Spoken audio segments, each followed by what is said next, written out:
Okay, Assalamualaikum warahmatullahi wabarakatuh. Good afternoon everyone. My name is Nabilidis Malisa and I am a student of ITB ADCC Lampung, majoring English program Diploma 3. So in this opportunity, I would like to give a presentation, to deliver a presentation for four subjects, and I'm gonna deliver this presentation using Indonesian language, since my lecturer give the questions in Indonesian language. So let's get started. For the first presentation is manajemen sumber daya manusia di industri perhotelan. Mengapa pengelolaan manusia menjadi paling vital dalam mengoperasikan layanan akomodasi? Ada 4 hal di sini yang menjadi pilar manajemen SDM hotel. Yang pertama itu ada rekrutmen atau proses rekrutmennya, menemukan kandidat yang tepat dengan kebutuhan hotel. Yang kedua adalah pelatihan, di mana setelah rekrutmen terjadi, staf yang baru akan diberikan pelatihan sesuai dengan SOP yang tertera di dalam sebuah hotel. Kemudian yang ketiga, setelah karyawan baru itu bekerja, mungkin akan ada evaluasi selama kurang lebih 6 bulan bekerja atau 1 tahun untuk melihat bagaimana proses si pekerja atau pegawai hotel ini. Dan yang keempat adalah keterampilan.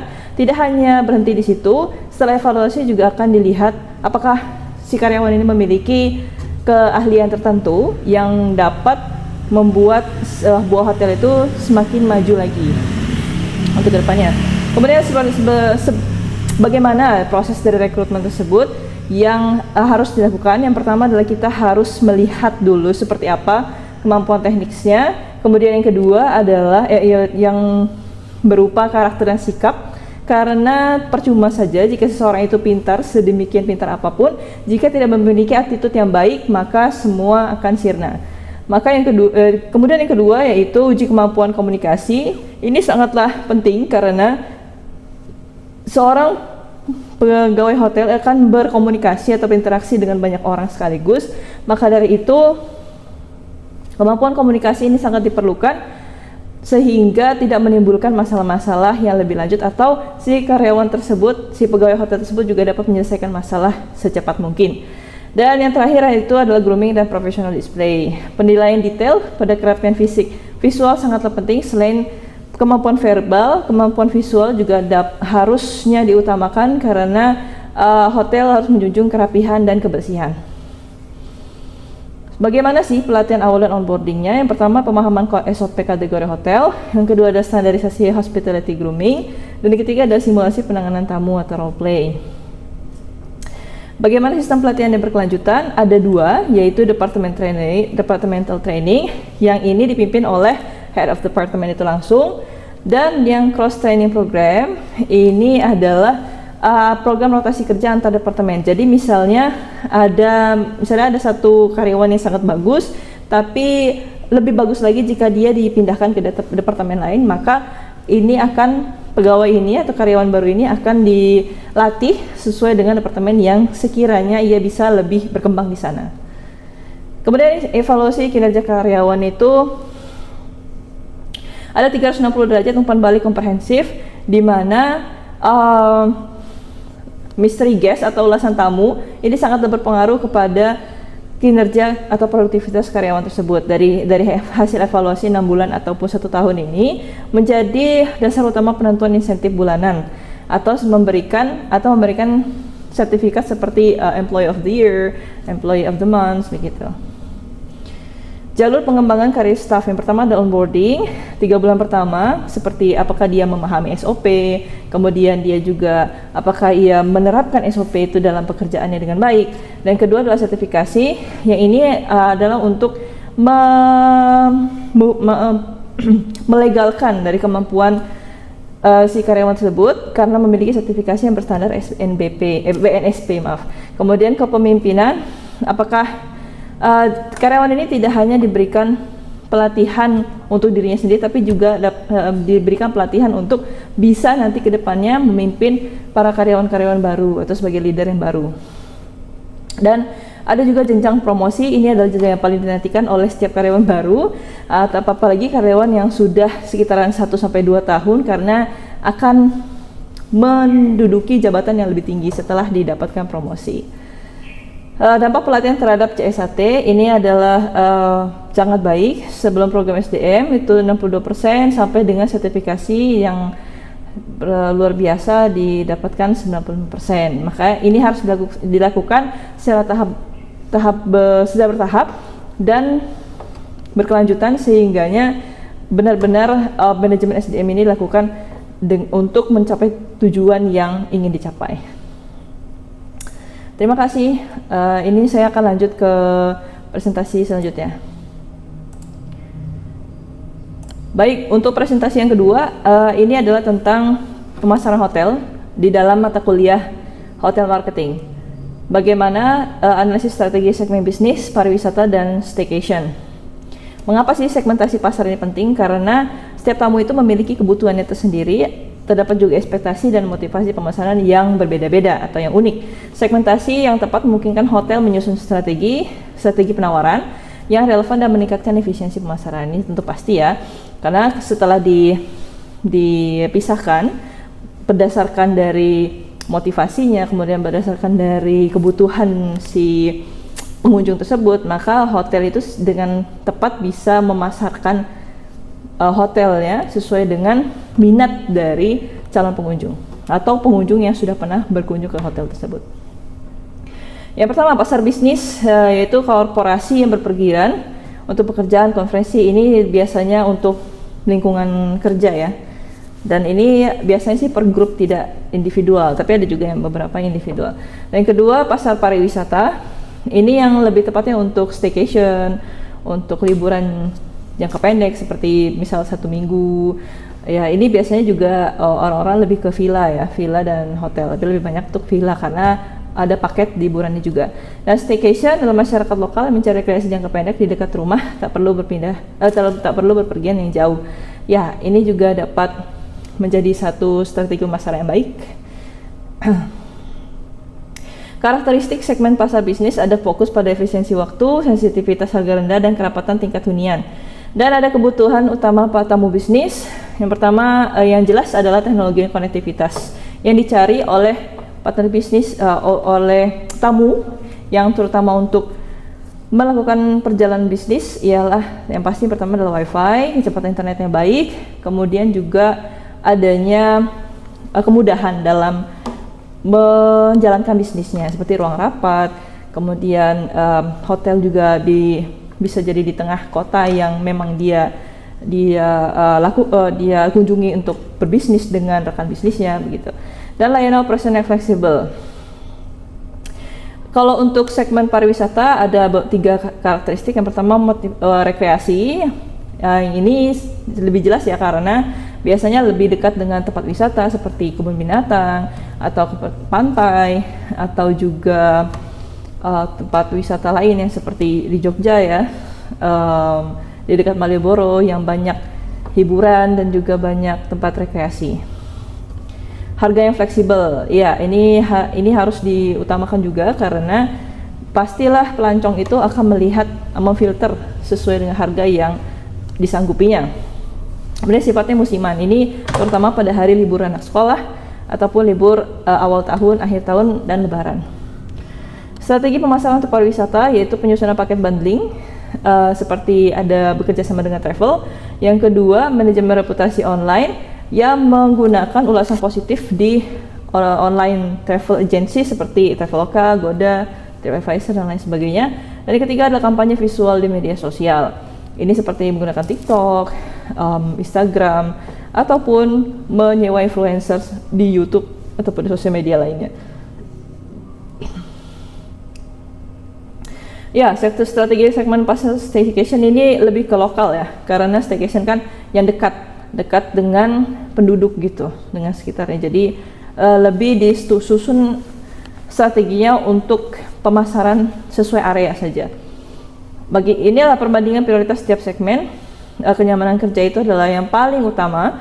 Yang kedua setelahnya adalah aktivitas wisata. Yang ketiga kualitas fasilitas kamar, dan yang terakhir adalah sensitivitas promo atau diskon staycation. Oke, baik, segitu saja presentasi dari saya. Kita akan lanjut ke presentasi ketiga. Baik, untuk presentasi ketiga yaitu tentang komponen utama hotel manajemen sistem. Ini saya akan menjelaskan tentang integrasi sinergi PMS, Channel Manager, and Booking Engine. Ekosistem teknologi hotel atau yang dalam bahasa Inggris kita sebut dengan Hotel Management System. Yang dalam modern ini tidak lagi bekerja secara terisolasi, dalam artian ini bekerja dengan sinergi antara operasional internal dan distribusi eksternal yang memegang kunci utama untuk memaksimalkan okupansi dan pendapatan hotel. Terdapat 3 pilar utama dalam ekosistem HMS. Yang pertama yaitu PMS, Pusat Operasional Internal Hotel, yang mengatur data kamar, tamu, kasir, housekeeping, dan administrasi harian. Dan yang kedua adalah Channel Manager, yang dalam artian sistem otomatisasi distribusi yang menyingkronkan inventaris kamar dan harga ke seluruh platform online travel agency global. Yang ketiga yaitu Booking Engine, yang mesin pemesanan mandiri di situs resmi hotel guna memperoleh reservasi langsung. Seperti yang ada di website hotel ya, hotelnya langsung tadi tidak menggunakan OTA atau online travel agency.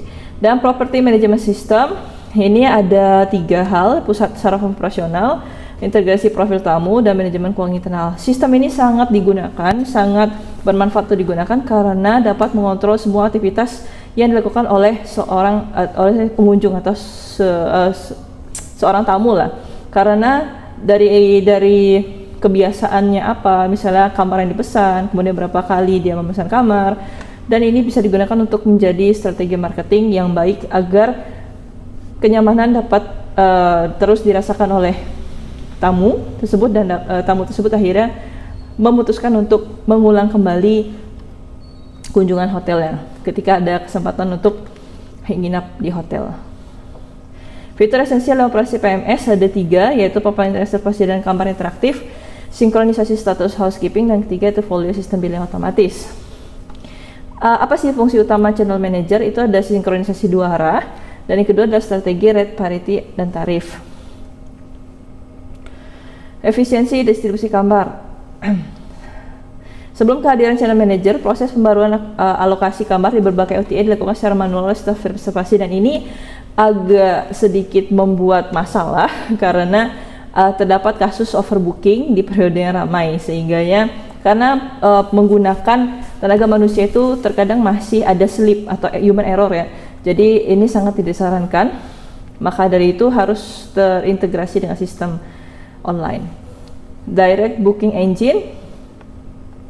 Booking Engine mengubah sistem web resmi menjadi mesin penjualan otomatis selama seharian 24/7 ya, 24 hours per 7. Tamu dapat memilih tipe kamar, menambahkan paket sarapan atau fasilitas lainnya seperti gym, spa, dan lain-lain, dan melakukan pembayaran instan secara aman. Apa sih manfaat integrasi sistem hotel? Ya, yang paling utama yaitu akurasi sinkronisasi kamar, seperti kamar yang sudah terbooking atau belum, atau kamar yang kapan akan ready-nya, itu semua bisa dilihat di sistem reservasi hotel secara online. Kemudian efisiensi waktu administrasi itu jelas karena pengunjung tidak harus datang langsung ke hotelnya untuk menanyakan kamar yang tersedia atau tipe apa, karena mereka bisa langsung melihatnya secara online. Dan yang ketiga yaitu peningkatan direct booking, ya seperti saya sampaikan tadi bahwa booking bisa dilakukan langsung dengan menggunakan gadget ataupun device yang tersedia. Ini juga dapat meningkatkan pendapatan, dan ya karena orang dengan sangat mudah dapat mereservasi kamar, sehingganya peningkatan dapat berjalan dan dapat meningkat, sehingganya pendapatan dapat meningkat secara drastis. Baik, saya akan lanjutkan ke materi selanjutnya. Di materi selanjutnya ini adalah mata kuliah kulineri dengan judul Prinsip Pengolahan dan Manajemen Bahan Makanan, eksplorasi karakteristik kualitas penyimpanan dan nilai gizi. Pengolahan bahan makanan bukan sekedar proses mematangkan masakan di dapur. Ini sangat tepat sekali ya. Hal ini mencakup pemahaman sains makanan dasar yang melindungi kualitasnya, menjaga nutrisi mikro, dan menjamin keselamatan konsumen. Ada 3 karakteristik dari kelompok bahan. Yang pertama adalah bahan hewani, yang kedua nabati, yang ketiga ada yang kering. Yang kering ini yang maksudnya adalah kadar rendah air yang aktivitas airnya adalah minimal. Kemudian ada 3 parameter dalam kualitas bahan pangan. Yang pertama adalah penilaian sensorik, kedua aspek keamanan pangan, dan ketiga adalah seragaman atau standarisasi. Metode utama dalam pengolahan bahan, yang pertama adalah panas basah, moist heat cooking. Ini seperti ada merebus, ada mengukus, merebus lambat, dan mentransfer panas secara lembut perlahan begitu ya. Dan yang kedua adalah panas kering. Untuk ini seperti memanggang, karena akan berbeda hasilnya ketika suatu makanan itu direbus, dikukus ataupun dipanggang, akan lebih kering. Yang ketiga pengolahan kimiawi dan biokimiawi. Ini menggunakan perendaman asam dan penggaraman. Sistem penyimpanan bahan makanan ada dua, yaitu penyimpanan dingin dan penyimpanan kering. Zona bahaya ini dalam rentang temperatur 4 derajat sampai 60 derajat, mikroorganisme patogen dapat membawa penyakit makanan dapat membelah diri secara eksponensial dalam hitungan menit. Retensi nilai gizi selama memasak. Menekan kerusakan mikronutrien. Baik, retensi vitamin C berdasarkan metode ada 4. Yang pertama, mengukus. Ini merebus air dengan air melimpah dapat lama-lama menyebabkan vitamin esensial larut ke dalam air rebusan terbuang sia-sia. Ini betul ya, karena semakin lama itu terendam dalam air, maka vitaminnya akan semakin berkurang. Bahkan bisa tidak ada vitamin sama sekali. Yang kedua ini menumis, yang ketiga memanggang, yang keempat adalah merebus atau boiling. Baik, sekian presentasi dari saya. Terima kasih telah menonton sampai akhir. Saya akhiri. Wassalamualaikum warahmatullahi wabarakatuh.